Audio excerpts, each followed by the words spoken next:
And so that, for me, how I do travel for months at a time, number one is keep everything virtual.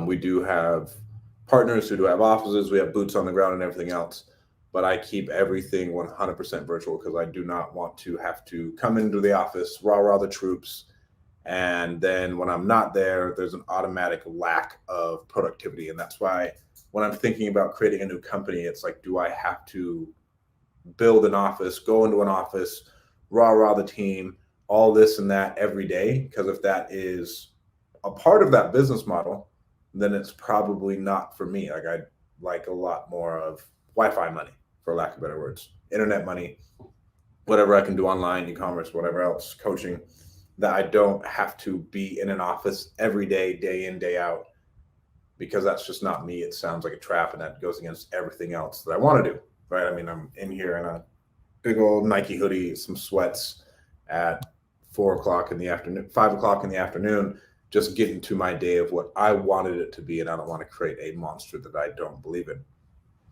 But that's that. So when we are going to travel, make sure you create the routine. And that is I think that's the only thing. And make sure you have good Wi-Fi, right? Because the podcasts do make me money. And then I couldn't do podcasts for like 3 weeks.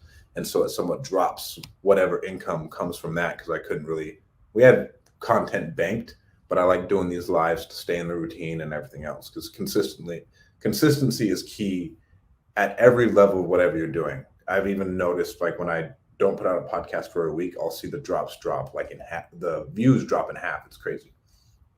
And so that's that.